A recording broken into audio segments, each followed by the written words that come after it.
സങ്കീർത്തനങ്ങൾ അധ്യായം 118. വിജയം ലഭിച്ചതിന് നന്ദി.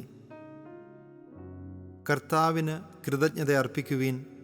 അവിടുന്ന് നല്ലവനാണ്. അവിടുത്തെ കാരുണ്യം എന്നേക്കും നിലനിൽക്കുന്നു. അവിടുത്തെ കാരുണ്യം ശാശ്വതമാണെന്ന് ഇസ്രായേൽ പറയട്ടെ. അവിടുത്തെ കാരുണ്യം ശാശ്വതമാണെന്ന് അഹ്റോൻ്റെ ഭവനം പറയട്ടെ. അവിടുത്തെ കാരുണ്യം ശാശ്വതമാണെന്ന് കർത്താവിൻ്റെ ഭക്തന്മാർ പറയട്ടെ. ദുരിതങ്ങളിൽ അകപ്പെട്ടപ്പോൾ ഞാൻ കർത്താവിനെ വിളിച്ചപേക്ഷിച്ചു. എൻ്റെ പ്രാർത്ഥന കേട്ട് അവിടുന്ന് എന്നെ മോചിപ്പിച്ചു. കർത്താവ് എൻ്റെ പക്ഷത്തുണ്ട്. ഞാൻ ഭയപ്പെടുകയില്ല. മനുഷ്യന് എന്നോട് എന്തു ചെയ്യാൻ കഴിയും? എന്നെ സഹായിക്കാൻ കർത്താവ് എൻ്റെ പക്ഷത്തുണ്ട്. ഞാൻ എൻ്റെ ശത്രുക്കളുടെ പതനം കാണും. മനുഷ്യനിൽ ആശ്രയിക്കുന്നതിനേക്കാൾ കർത്താവിൽ അഭയം തേടുന്നത് നല്ലത്. പ്രഭുക്കന്മാരിൽ ആശ്രയിക്കുന്നതിനേക്കാൾ കർത്താവിൽ അഭയം തേടുന്നത് നല്ലത്. ജനതകൾ എന്നെ വലയം ചെയ്തു.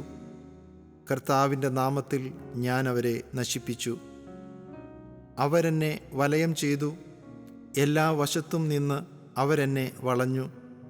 കർത്താവിൻ്റെ നാമത്തിൽ ഞാൻ അവരെ വിച്ഛേദിച്ചു. തേനീച്ച പോലെ അവരെന്നെ പൊതിഞ്ഞു. മുൾപടർപ്പിന് പിടിച്ച തീ പോലെ അവർ ആളിക്കത്തി. കർത്താവിൻ്റെ നാമത്തിൽ ഞാൻ അവരെ വിച്ഛേദിച്ചു. അവർ തള്ളിക്കയറി. ഞാൻ വീഴുമായിരുന്നു. എന്നാൽ കർത്താവ് എൻ്റെ സഹായത്തിനെത്തി. കർത്താവ് എൻ്റെ ബലവും എൻ്റെ ഗാനവുമാണ്. അവിടുന്ന് എനിക്ക് രക്ഷ നൽകി. ഇതാ, നീതിമാന്മാരുടെ കൂടാരത്തിൽ ജയഘോഷമുയരുന്നു. കർത്താവിൻ്റെ വലത്തുകൈ കരുത്ത് പ്രകടമാക്കി. കർത്താവിൻ്റെ വലത്തുകൈ മഹത്വമാർജിച്ചിരിക്കുന്നു. കർത്താവിൻ്റെ വലത്തുകൈ കരുത്ത് പ്രകടമാക്കി. ഞാൻ മരിക്കുകയില്ല, ജീവിക്കും. ഞാൻ കർത്താവിൻ്റെ പ്രവൃത്തികൾ പ്രഘോഷിക്കും. കർത്താവ് എന്നെ കഠിനമായി ശിക്ഷിച്ചു. എന്നാൽ അവിടുന്ന് എന്നെ മരണത്തിന് ഏൽപ്പിച്ചില്ല.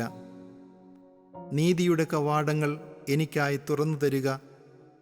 ഞാൻ അവയിലൂടെ പ്രവേശിച്ച് കർത്താവിന് നന്ദി പറയട്ടെ. ഇതാണ് കർത്താവിൻ്റെ കവാടം. നീതിമാന്മാർ ഇതിലൂടെ പ്രവേശിക്കുന്നു. അവിടുന്ന് എനിക്ക് ഉത്തരമരുളി. അവിടുന്ന് എൻ്റെ പ്രാർത്ഥന കേട്ട് എന്നെ രക്ഷിച്ചു. ഞാൻ അവിടുത്തേക്ക് നന്ദി പറയും. പണിക്കാർ ഉപേക്ഷിച്ചു കളഞ്ഞ കല്ല് മൂലക്കല്ലായി തീർന്നു. ഇത് കർത്താവിൻ്റെ പ്രവൃത്തിയാണ്. ഇത് നമ്മുടെ ദൃഷ്ടിയിൽ വിസ്മയാവഹമായിരിക്കുന്നു. കർത്താവ് ഒരുക്കിയ ദിവസമാണിന്ന്. ഇന്ന് സന്തോഷിച്ചുല്ലസിക്കാം. കർത്താവേ, ഞങ്ങൾ അങ്ങയോട് അപേക്ഷിക്കുന്നു. ഞങ്ങളെ രക്ഷിക്കണമേ.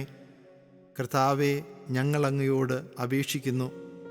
ഞങ്ങൾക്ക് വിജയം നൽകണമേ. കർത്താവിൻ്റെ നാമത്തിൽ വരുന്നവൻ അനുഗ്രഹീതൻ. ഞങ്ങൾ കർത്താവിൻ്റെ ആലയത്തിൽ നിന്ന് നിങ്ങളെ ആശീർവദിക്കും. കർത്താവാണ് ദൈവം. അവിടുന്നാണ് നമുക്ക് പ്രകാശം നൽകിയത്. മരച്ചില്ലകളേന്തി പ്രദക്ഷിണം തുടങ്ങുവീൻ. ബലിപീഠത്തെങ്കിലേക്ക് നീങ്ങുവീൻ. അങ്ങാണ് എൻ്റെ ദൈവം. ഞാൻ അങ്ങേക്ക് കൃതജ്ഞതയർപ്പിക്കും. അവിടുന്നാണ് എൻ്റെ ദൈവം. ഞാൻ അങ്ങയെ മഹത്വപ്പെടുത്തും. കർത്താവിന് കൃതജ്ഞത അർപ്പിക്കുവിൻ. അവിടുന്ന് നല്ലവനാണ്. അവിടുത്തെ കാരുണ്യം എന്നേക്കും നിലനിൽക്കുന്നു.